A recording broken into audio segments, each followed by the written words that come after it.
Okay, hey Kevin, Leandro, Donna, Rob May, Karrie May, and Ben May. Thanks for joining my videos. I know you're all watching. I already figured you're all watching me. And now with the paperwork from the courts, my husband is watching my videos. He paid for YouTube and he's watching so that he can use all my freedom of speech in court against me. This is like a business I'm starting on the side, right? So basically, Kevin Leandro has picked a whole refuge of lies about me to try to fight me in court because he's got nothing on me. So he's got to fight me. I already sent in my financial affidavit. He says it's incoherent. It's not. He actually was able to add up like $122 million quite well. And then let's see, he used that. He has said that my motive for asking for so much money from my husband is purely money. Actually, it's principle because you don't leave your wife in a dependent. It's actually called criminal abandonment, which I have filed for. I also had a breast cancer scare before I left New Hampshire. Could possibly still have cancer, or have cancer. They said I didn't, but I did not have a biopsy. So you're supposed to go back each year. I haven't yet. If I had cancer, he left us basically, even though I didn't leave him with cancer. He has said basically in the paperwork that, let me see, there was no domestic abuse, although I have a text from my husband apologizing for pushing me. I have my son to testify. My son heard, I'm going to kick your ass. I have people from church to testify. I remember going out with a friend and telling her that my husband had pushed me. We went out for lunch all the time, and she heard how he was treating me. So there's a lot of proof there, Kevin. Let the courts look at the videos. And then he claimed some other things that weren't true. Yeah, I can't take Kevin. I can't take his parents to court for interference in my marriage, but I can't, not this court, but I can take them to another court. And right now I plan on doing that. The interference in my marriage has been throughout the whole years. Just because I became a Christian, they didn't like it. And because we had set boundaries and my husband couldn't say no to them, I did say no. I said, we're not coming over every single weekend anymore. And they were ticked off and they started putting me down left and right. So yeah, they did interfere in our marriage all the way up until now. And Ben likes to hide behind people. When he was working at Stratum Tire, he did not want his parents around. He actually would go and hide, and his sister would be like, why do you go and hide all the time?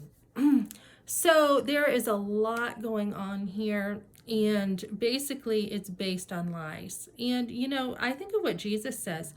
Don't be afraid of those who threaten you, who try to take everything away from you. Be afraid of God, who will destroy your soul.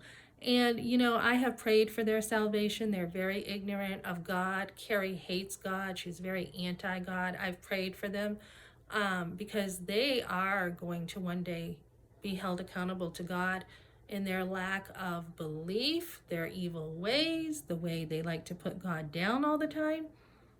It's just crazy. There's a lot of insanity with the way they think.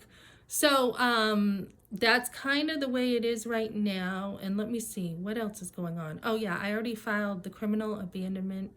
I already filed more stuff about the financial affidavit. So Kevin thinks that because I'm not disabled, I should go out and work, and I just don't want to. He claims that Ben worked the whole time in our marriage. No, actually it was me working quite a bit, and not just outside the home, but inside the home, getting help with Medicaid, WIC, food pantries. When he had cancer, he had nothing. He had very little on workman's comp. He couldn't make it. The church came in over in Pennacook, helped us out, provided food for us, provided rent for us. Let me see. When he couldn't pay for things, his parents came in and helped out. When we had gotten behind on the mortgage, they took him and called him over and said, why are you behind on the mortgage? I had already called for deferments, and I'm like, what do you want to do about this mortgage? And he's like, I don't know. And so his mother called and said, get your ass over here, basically. And when he came back, he wanted to divorce me. So I also communicated with the electric company and said, let's do a payment plan. They're like, yeah, sure. I said, what do you want to do with the electric company? Oh, I don't know. I don't care. I don't know. So because of the miscommunication, we had one shut off in our life. We got it turned right back on, but she gave him $1,000. He was hiding in the glove box. So they definitely interfered. She's like, she's a gold digger and you ought to divorce her. When a woman lives in a trailer with 5 kids for 23 years, I don't see the gold and I don't see gold digging.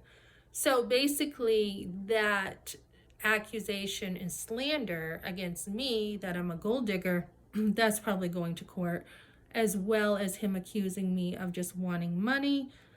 Furthest thing from the truth. I told Ben I would come here. He says I left him in New Hampshire. I actually have a gas card that somebody gave me from church to help me out to get over here because I only had $1,000 to get over here. That included hotels with my 3 sons. So I'm not living in luxury. He says I'm living in posh. I never have been to a spa. I've never had a back massage rub. I've never done these things. Yes, I get a manicure once in a while when I can afford it.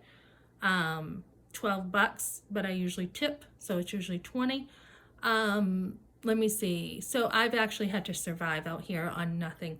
I took some temporary jobs. I've always had some kind of work. When we moved to that house, I got that for Ben, and I was willing to work quite a bit overtime to get that home.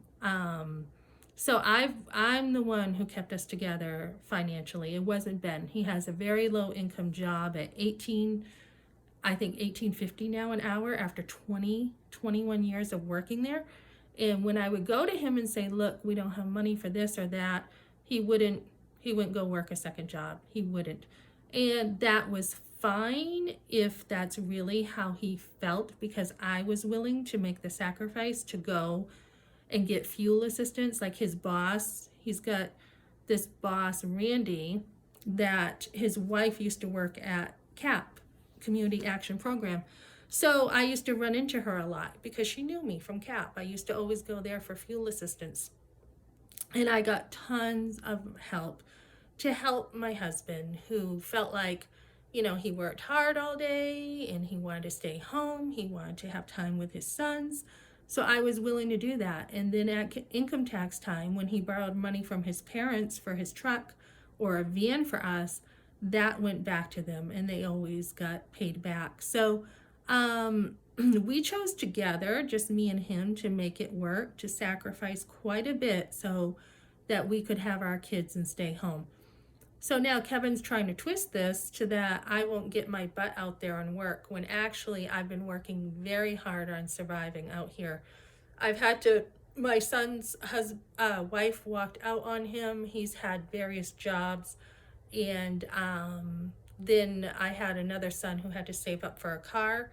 So because my husband wouldn't go get a title for him. So we have been through a lot over here trying to survive, and I have records which I sent the court of the churches taking care of the rent here, and pretty much me not really taking much of a cut, just enough for food and if like gas, and when I had my car, which my car broke down because my husband wouldn't put oil in it, and just the basics pretty much. Not a lot of room for luxury.